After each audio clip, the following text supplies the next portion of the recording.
Welcome to the Interpreting for BES.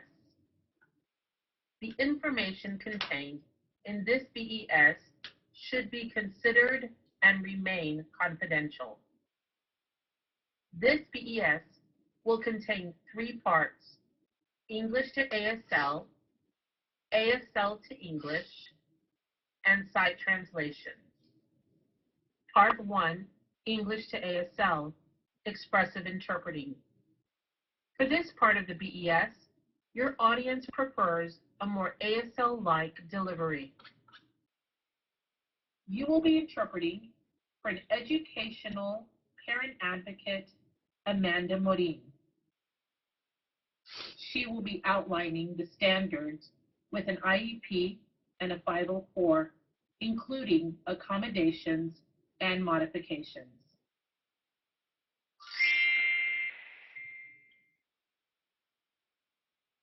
There are many differences between an IEP and a 504 plan. The first and most fundamental is they're governed by different laws. An IEP is governed by a special education law. 504 is governed under a civil rights law. And that makes a difference in what kinds of services and how an IEP plan and 504 plan come together. To qualify for an IEP, you have to have one of 13 specified conditions or disabilities that are written in the law. For example, specific learning disability, which would be something like dyslexia, would be a condition that a child would qualify for an IEP under. Having one of those 13 identified disabilities isn't enough to make sure your child gets an IEP.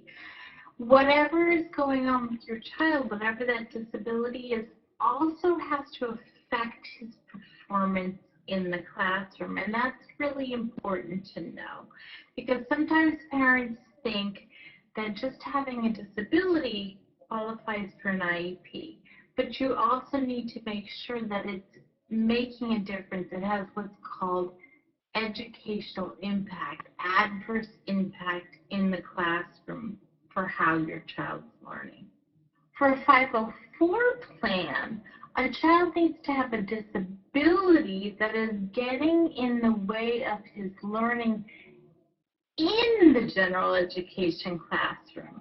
The difference isn't that he needs specialized instruction, it's that he needs some changes to get benefit from his education the same way as other kids in that classroom.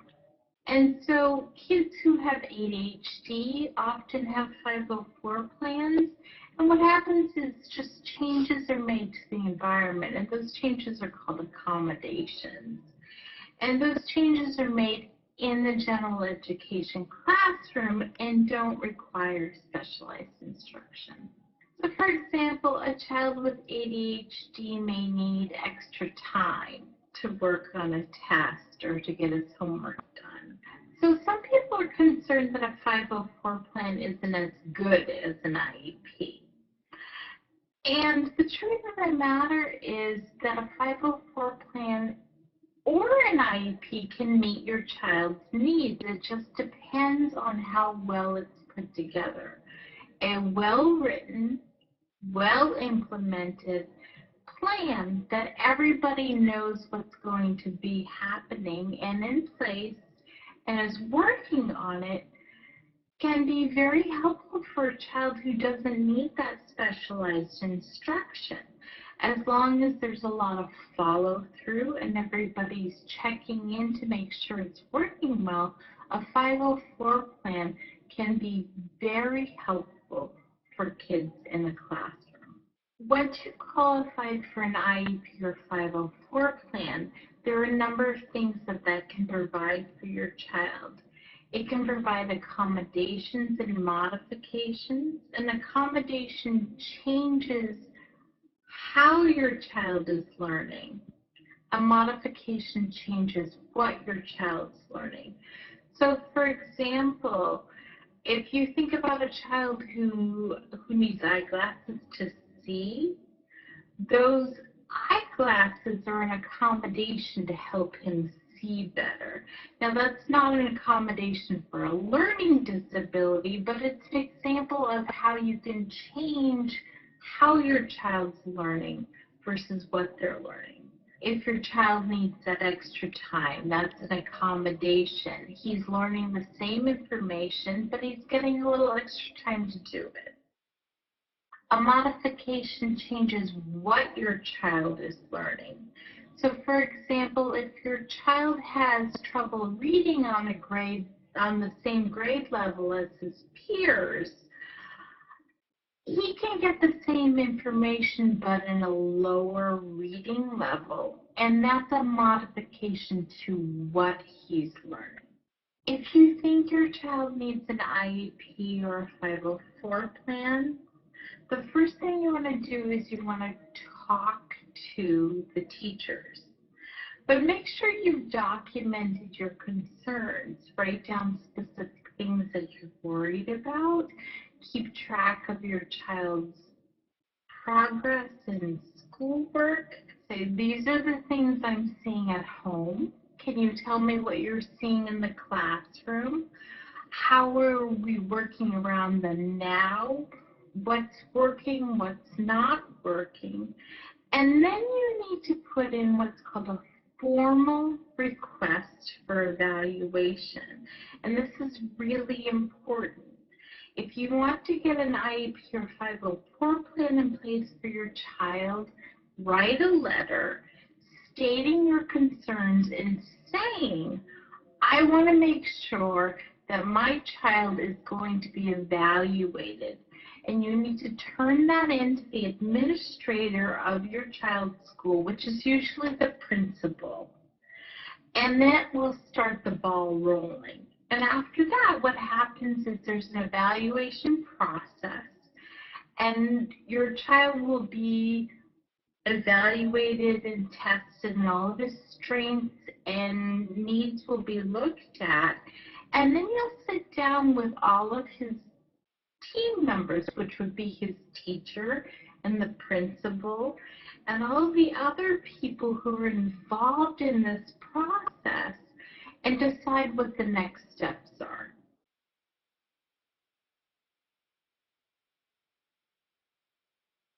This concludes Part 1. Part 2, ASL to English, Receptive Interpreting.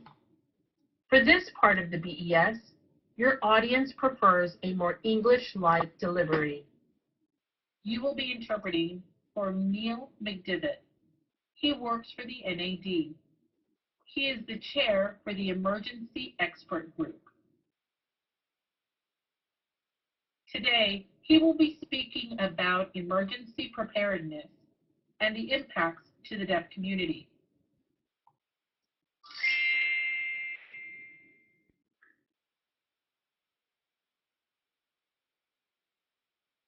Hi there, my name is Neil McDivitt, and I'm the chair of the emergency group for the NAD.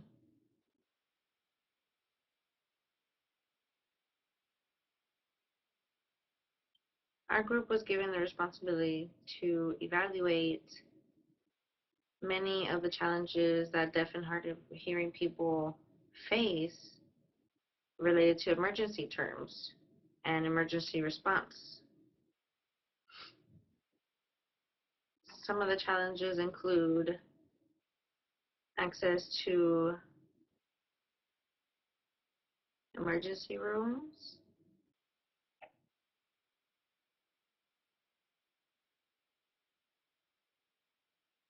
government funds, and much more.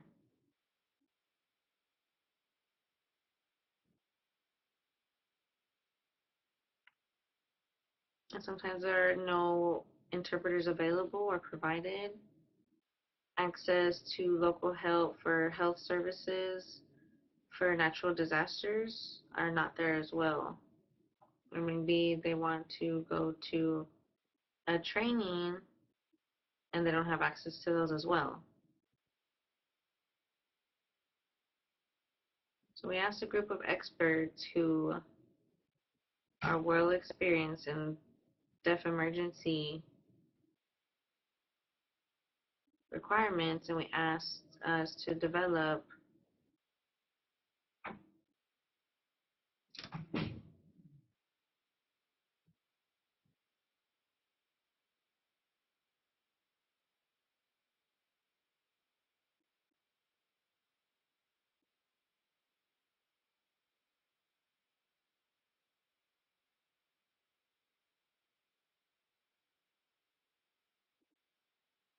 so they gave us information on how we can have key access to things.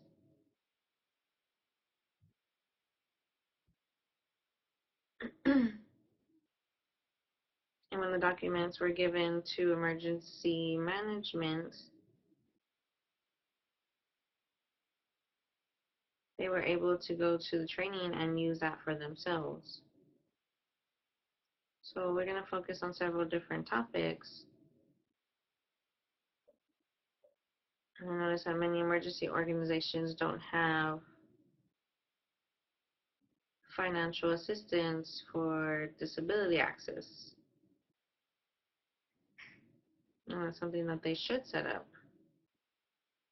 and put money aside for that purpose. And the second is they must include the deaf and hard of hearing community in their plans.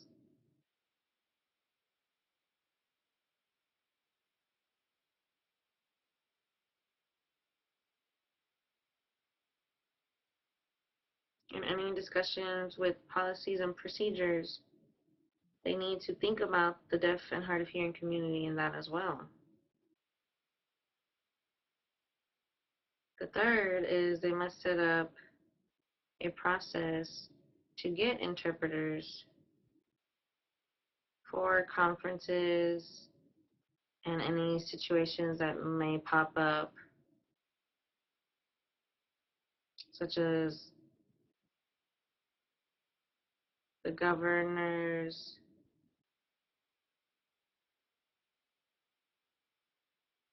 speeches, and have interpreters there for that purpose. You need to make sure that the interpreter can be seen on the TV screen, because I notice many times the interpreter is there, but they will only focus on whoever is speaking and not include the interpreter in the shot.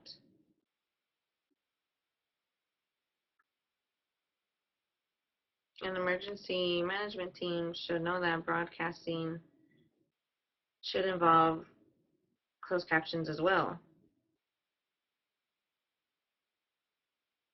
You need to make sure that all the information is online and should be accessible by both with interpreters and closed captions. Any training offered to the community should have that access set up and ready for the deaf and hard of hearing community who need interpreters or the closed captions. Any disaster health centers who maybe need help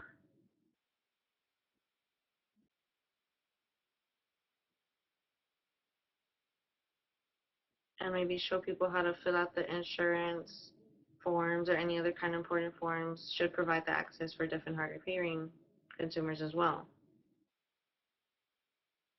And emergency management teams need to set up what is called an NDD, not 911, but 211 or 311. Many companies don't have the texting options available, and I think they should include that as well.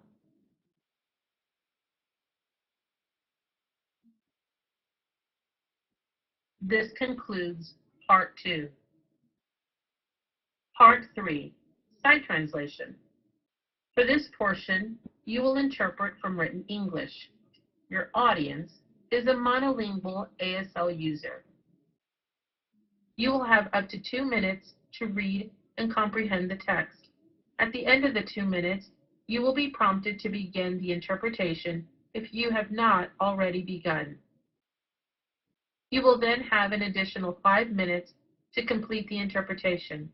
You will be prompted when the total time has elapsed. You will be interpreting a document as published by the National Notary Association. The document addresses the basic qualifications and requirements to becoming a notary public in Texas.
This concludes